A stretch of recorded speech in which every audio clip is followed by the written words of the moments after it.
Peggy 18. Hi, this is Todd Howard of Bethesda Game Studios, and we're here to show you a sneak peek at our latest game, Skyrim.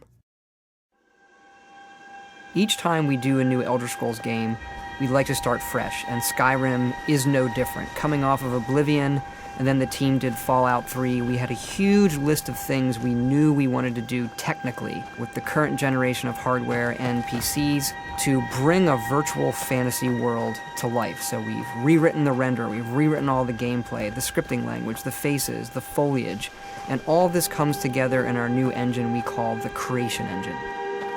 So we're interested in all the little details like this plant here, the medium details of these logs and trees, and all the way up to distant mountains. And if you've played our previous stuff, you know that mountain is not just a backdrop. You can walk all the way to the top of that mountain. And it's a huge world. Like our previous games, you can create any kind of character you want and then go do what you want. The game's primarily designed as a first-person game, but you can also play in third person.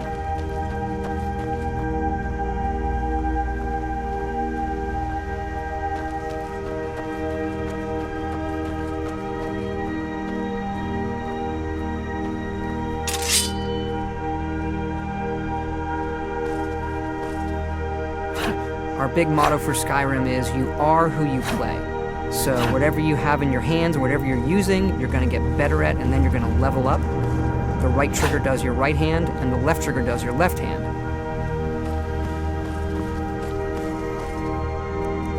And you could put either a weapon or a spell.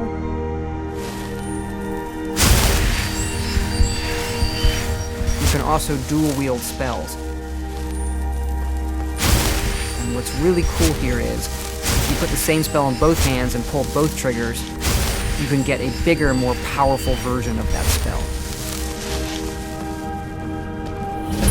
Up here we have standing stones. There are 13 of these throughout Skyrim's landscape, and they give you special abilities, but you can only have one of these active at a time.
This is your character menu.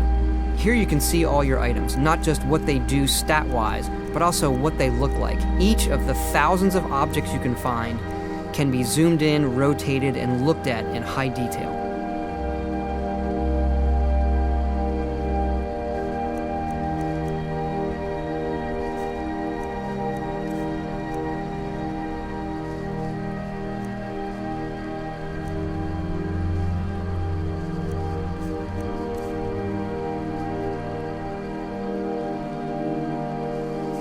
With the skills menu, you look to the heavens, and here you can see all of your skills, how they're progressing, and as your skills increase, you'll push yourself to leveling up. The higher the skill, the more it affects your level progress. And when you level up, you get to pick a perk. Each of these skills has its own perk tree. As you develop your character, it's like the game is drawing this custom constellation for who you are. Lastly, we have the map, and we're just going to pull the camera back here and show you how the level of detail system works in the game. We're just rendering the whole world.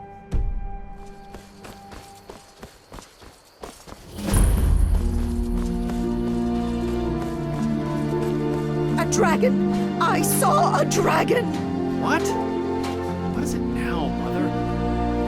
You keep on like this, everyone in town will think you're crazy. And I've got better than Ain't every day we get visitors in Riverwood. Gerder's family first settled here as woodcutters a few generations ago. She and Hod run the mill. I make a decent living sharpening axes and fixing the sawmill.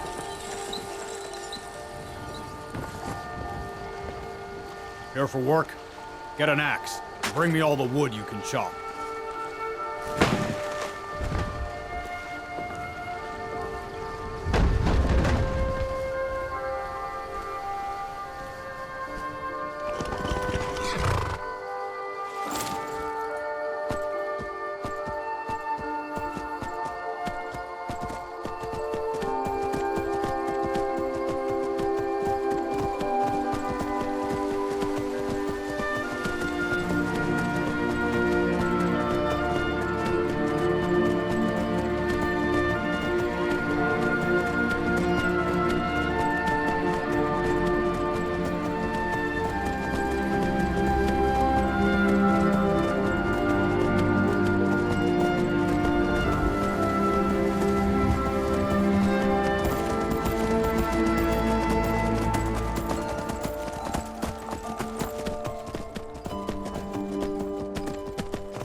This mountain here is the tallest mountain in Skyrim. It's called the Throat of the World.